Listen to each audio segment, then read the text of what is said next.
First floor of the Dirksen in the media pen as we all await the verdict. 23 counts against Madigan, 6 against Michael McLean, and the jury was only able to reach verdicts unanimously on 17 of those counts. The other 12 we don't know. We know they're going to be mistried, but we don't know what the breakdown is. So we don't know if these are all against Madigan and McLean's off the hook. That's what we're waiting to find out.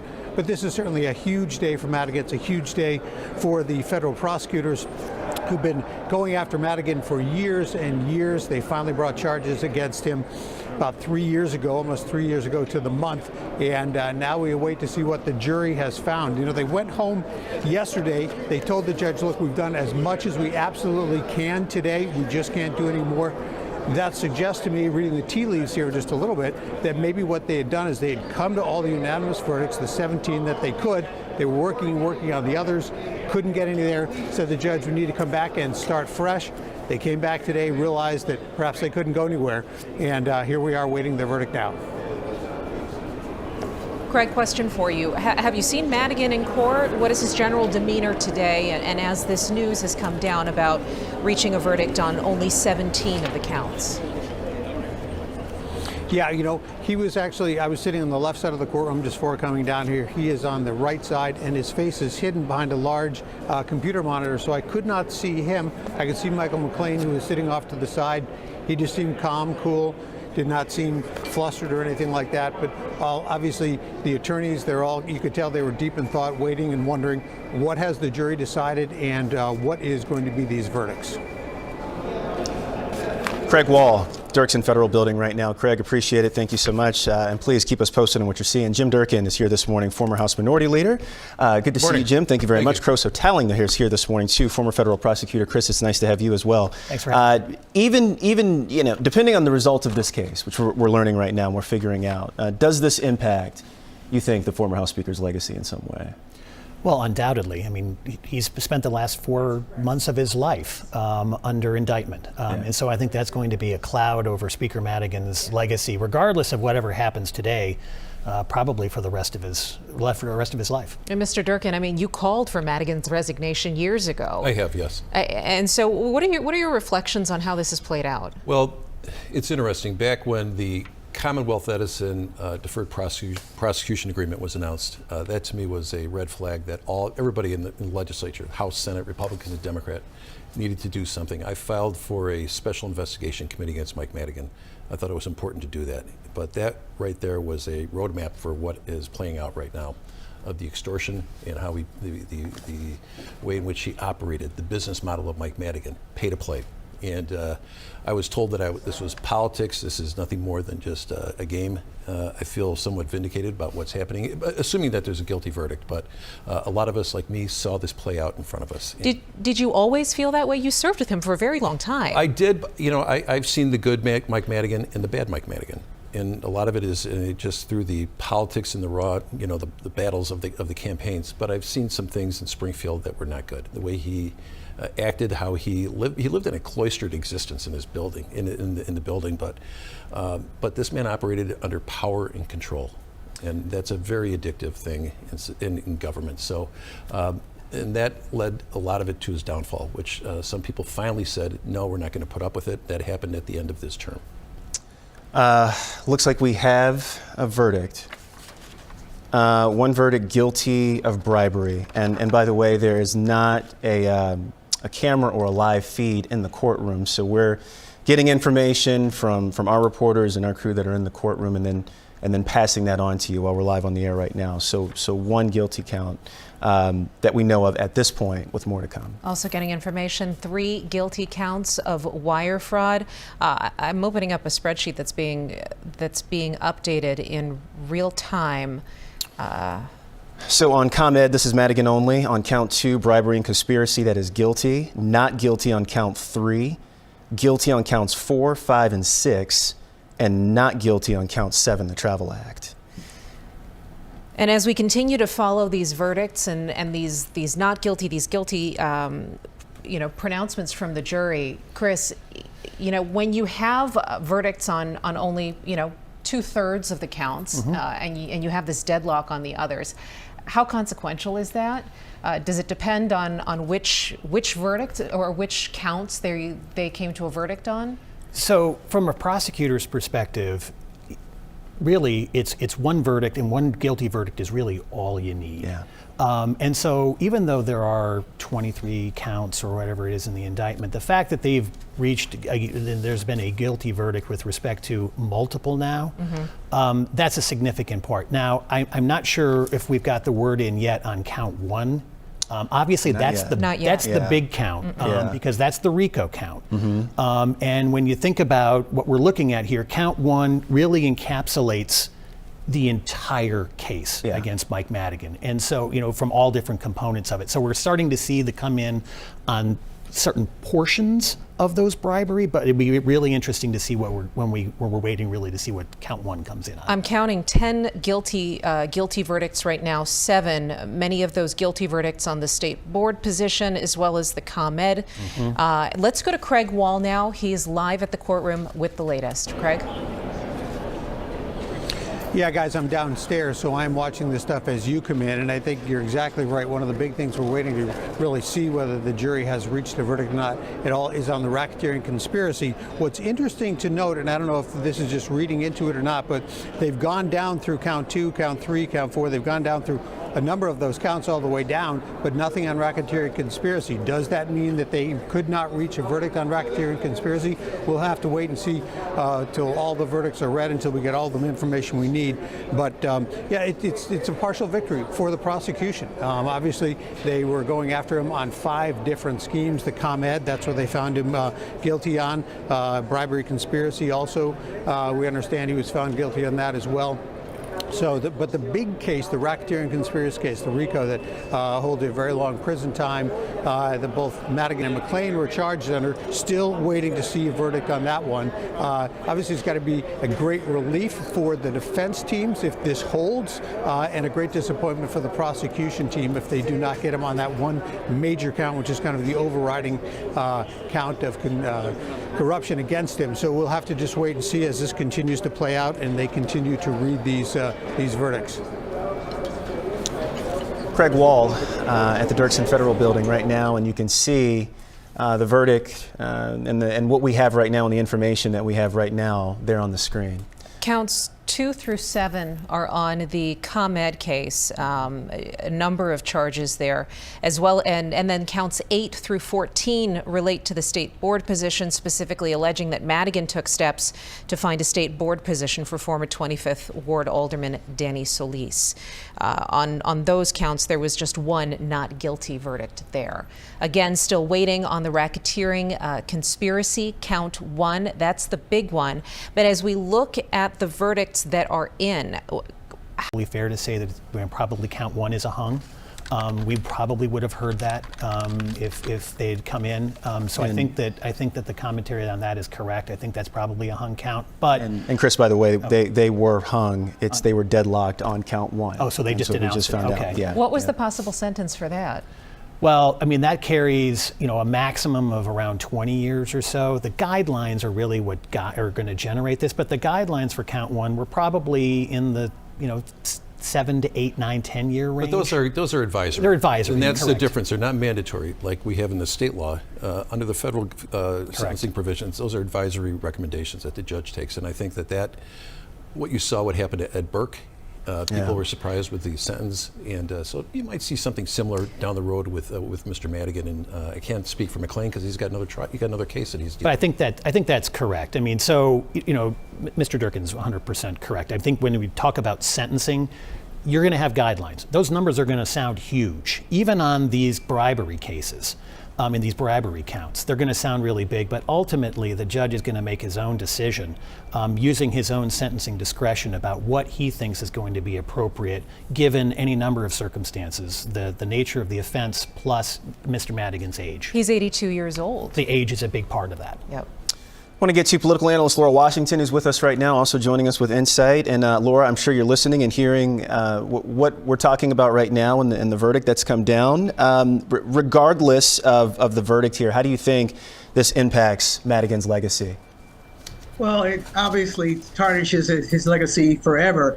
You have to think about Mike Madigan was the longest serving Speaker of the House in the nation's history. He was, for many decades, probably the most powerful politician in Illinois.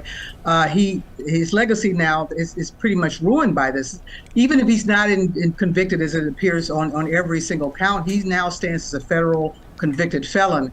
And that's something that he'll take with him the rest of his career. Yeah, among the most powerful Democrats in Illinois at the time. How do you think this guilty verdict impacts the Democratic Party? Well, it's another example of the corruption that seems to permeate the Democratic Party. Not to say the Republicans haven't. We had a Republican governor go down in recent memory, but it's another example of the fact that the pay-to-play system is alive and well in Illinois. You just saw, ironically, Robert Blagojevich be pardoned by President Trump, and some folks were dismayed by that because they felt like it sent a message that corruption was being overlooked. It was being discounted, and in that case, it wasn't in the sense that Robert Blagojevich served his time in prison. He didn't serve his full sentence, but he was convicted. He served his time. He will always be a convicted felon, even if he is pardoned. And here you have another example of another extremely powerful politician, a Democratic Party politician, who is going down because of the system, the pay-to-play system that he dominated in. Laura Washington, please stick with us. Don't go far. Just want to pass on some news. All counts involving Mike McClain came back deadlocked. All counts involving Mike McClain. Of course, the right-hand man, as he was painted by prosecutors in this case, to Michael Madigan. Does that surprise you? It does. And I'll tell you why. Because, as we know, Mike McClain was a defendant in Comment 4. So he's already gone through this. And he was convicted of much the same conduct that he was subsequently tried in this case with Mike Madigan. So I am surprised. I mean, because we've got one jury doing it one way and another jury doing it a different way. Yeah, I've seen the McClain-Madigan routine down in Springfield for a number of years. Yeah. Mike Madigan would like to suggest that Mike McClain was kind of acting rogue and he was doing his own thing. That's not true. Those guys, every night, Mike McClain was with his Mike Madigan was with his chief of staff, Mike McClain, and also the spokesman. You have Mike McClain's already been convicted. His chief of staff is now doing federal time. Mike Madigan eventually will be doing time. These guys were as close as anybody down in Springfield. So I'm surprised with the deadlock with Mike McClain, but Mike Madigan did carry the water for McClain. Mike McClain carried the water for Mike Madigan for so many years. All of us down there knew that. We knew the business model. So a complicated jury. The instructions were long. The indictment was long. 3 months of evidence. Sometimes it wears on people. So I think that the jurors were looking at Mike Madigan more than McClain. McClain, everybody knows McClain. We used to poll Mike Madigan's popularity in the state every campaign cycle. Really, 10% favorability, 90% unfavorable. People knew him and they didn't like him. So when Mike McClain walked into the federal court, that's not a good place for an Illinois politician. Think about the batting average for the U.S. attorney over there. You know, in baseball, if you hit about 300 or 350, you're amazing. The U.S. attorney is about they bat about 999%. So it's an unsympathetic place for Illinois politicians. Yeah. So I expected that it would not be a good result for Mike Madigan, just by the very nature of history in that building. But this is a very telling moment for state government. Laura Washington talked about Democrats, just another bad day for them. It continues. It never stops. We've seen so many people have fallen, and they're now doing either prison time or they're federal convicts because of Mike Madigan's behavior and what he had them do. And it's really unfortunate for Illinois government, for Illinois citizens that have to see this year in, year out. At some point, it'd be nice to see that there's no indictments coming out of City Hall or Springfield, but I'm afraid that human nature tells us otherwise. Go ahead, Tanya. I mean, it's a dubious distinction for the state of Illinois. It's something that politically the state is known for. No, it's awful. It's really embarrassing. And you know what? I've seen that when I would travel, when I was in the legislature. People would talk about the convictions. They talk about the corruption in Illinois, and it just continues. But how do you shift it? Democrats don't have a hold on that exclusively. More Democrats are elected to office in the state of Illinois than are Republicans. It's just the nature of political leanings in the state. But how do we move away from that? Well, one, you cannot legislate ethical behavior. You can't legislate, good conduct. It really comes down to the voters of Illinois to finally do something other than just summarily vote for people because they live in a Democrat area. I'm going to vote for the Democrats. there has to be some major change in Springfield on the way in which they conduct business. And one thing that I've thought about, and people don't really care to talk about it, but the legislature should probably start thinking about being a full-time position in which you don't have outside employment. That is where the problems exist. And that clearly with Mike Madigan, the conflict of interest. Conflict of interest, and those are kind of the ethics rules are not very strong when it comes to that. But Mike Madigan benefited not only for politically but also personally through his law firm, and that's what we're seeing here today. And he used his political office for that. And it's the same thing we saw in the Ed Burke case. We've seen this time and time again. So I don't know what the answer is. It comes down to the voters making sure that who are they voting for and who's backing those people, who's putting those people forward. Mike Madigan basically spent years just raising the money, finding the right candidates, the people who are going to be an easy vote for him. That he never wanted to put somebody in who caused problems. One of them was a gentleman by the name of Scott Drury, who's a former federal prosecutor, who ran against the bold. He told Mike Madigan no a few times, and he was put in the penalty box. Mike Madigan doesn't want those people. He wants yes men and yes women. I want to get back to the courthouse. Michelle Gallardo, Craig Wall out there keeping an eye on things and what's happening. And I know court has been adjourned. Guys, what are you seeing right now? What can you tell us? Talk to me real fast. Terrell, it was a sobering moment when that verdict was read just a few minutes ago. Michael Madigan hardly changing the expression on his face as the jury found him guilty of 10 counts of bribery, wire fraud, and Travel Act violations. At this point, the big winner in this case does happen to be not Michael Madigan, but Madigan's co-defendant, Mike McLean. Michael McLean was not found guilty, but not found not guilty either. The counts that the jury was split on, the ones that were ultimately dismissed, are the ones that Mike McLean was also charged in along with Michael Madigan, and that includes the count of racketeering, as well as counts that refer to two of the 5 schemes that were included in this indictment. One of them related to conspiracy and bribery involving AT&T. The other one involving an alleged plot to transfer the Chinatown parking lot from the state to the city in order to redevelop it. That scheme alleged that Michael Madigan was attempting to have that transferred so that he could ultimately profit from whatever construction went up in that space. But those are the charges where the jury was unable to reach a verdict, where they did declare a mistrial. However, we can't overlook the fact that Michael Madigan was found guilty on 10 of these charges, 10 of the 23 counts in this indictment. And Craig, I think it's hard to overstate the significance of this verdict. It comes after more than 60 hours of deliberations, 11 days in which the jury has essentially held truth to power and declared that the man once known as the Velvet Hammer, the most powerful politician in the state of Illinois for nearly 4 decades, is not above the law, is what they said today. And there now has been some accountability for the corruption allegations that have been leveled against Mike Madigan. I think to your point, it is a really big loss for the prosecutors that there was no verdicts returned against Michael McLean, because they had, just positioned him as this, close confidant who knew everything, was involved with everything with Michael Madigan, and the jury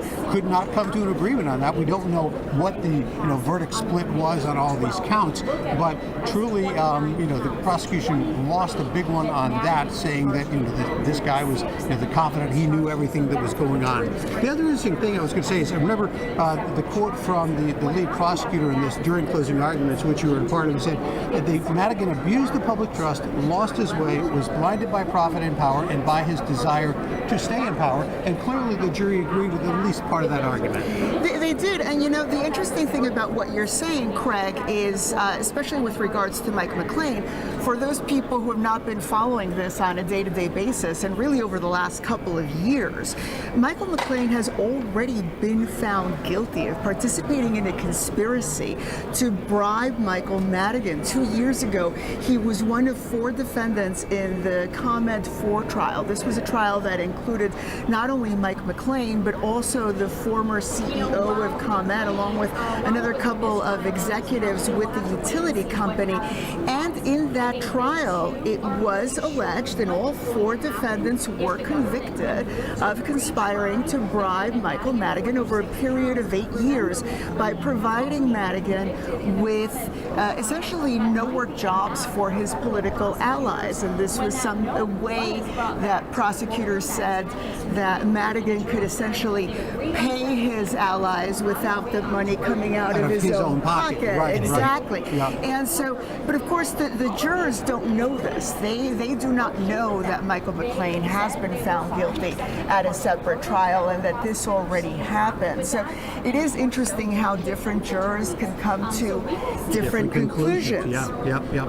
And this jury, I mean, I must say, observing sort of outside, you were here every day, but it certainly seems like they took this case very seriously, that they meticulously went through every single count. They spent 10 days until today going through everything. And clearly they took their job so seriously, they wanted to make sure they got it right. And they obviously tried really hard to reach verdicts on everything and just could not get there on some of them. So it's a partial win for the prosecution and a big win for Michael McLean. And you know, I did actually end up sharing an elevator with the lead prosecutor on this, Amarjit Bachu, on the way down. And, you know, basically, he just said to me, you know, I'll take it. Of this partial verdict. I'm sure it's not what they want. The main count, the overarching count in this indictment, which was count 1, racketeering, that's one that jurors were not able to reach a verdict on. And of course, the bar to prove racketeering is a bit high. Essentially, and it changed with the whole Supreme Court ruling that said what's pay to play, when the new standard, I believe, was that there had to be payment before any kind of act. It couldn't be afterwards. So that probably complicated things for the jury. But prosecutors, they're sending Michael Madigan to jail with this verdict, and that is the win for them. Well, they are, and of course the question is how much, if any, prison time he'll serve. Certainly, if you look at the standards and the guidelines, those look to be very high in terms of the counts. We know that there are some of the counts that bring with them a maximum sentence of 20 years. That's obviously not something that is expected at all. In fact, in these kind of cases, what we're told is that the guidelines are only that. They're guidelines, and there are no minimums that are suggested as a guideline. So in the end, any prison time that is served really is going to be up to the judge and up to how much of an example he wants to make out of Michael Madigan. That's right. And for example, we know, of course, with the guilty verdict with Ed Burke, he got 2.5 years. Observers are saying that it's likely Madigan might get a little bit more than that, just given the significance of this verdict. Yep. Back to you guys. Yes. Appreciate it. Thank you so much, Michelle Gallardo. Craig Wall out at the Dirksen Federal Building. Everybody hang tight that can hear me right now. That's with us.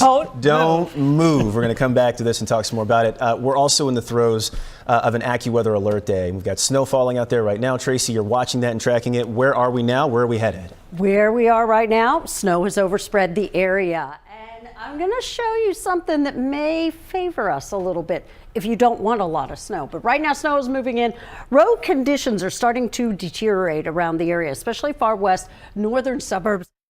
Reduction in visibility, which is our cue that some of that snow is coming down heavier. But the afternoon, evening commute is going to be more significantly impacted here through the rest of the day. And we are looking at widespread amounts, anything from really 1 to as much as 6 inches of snow in the area. So here's live Doppler 7 Max. Basically, we're all covered in snow. Some of you are just getting light snow. Some of you are getting some heavier bursts all across Lake and McHenry County. It's been snowing there for hours, and I have reports of some roads covered up around Gurnee right now, back toward McHenry. And then you get out into the western suburbs. Everybody is covered in some snow. So visibility, this is so crucial to really give you a gauge on how heavily snow is falling. When you get visibility down to about 1/4 of a mile, you know that that's heavy snow. You get visibility 3/4 of a mile like Waukegan at O'Hare in DeKalb, and that's telling us that it's moderate, maybe bordering on some heavy snow that is falling. Now, this is what I wanted to point out to you. You see this? This is what we call a little dry slot, and that may cut down on some of our totals in the area through the afternoon. However, we still have a winter weather advisory. It stays in effect until 3 o'clock in the morning. Most of our area under that, but those of you still in Racine and Kenosha counties where it's looking as though you could get some lake enhancement with that snow will come in probably with 5 to 8 inches of snow. I think now more of us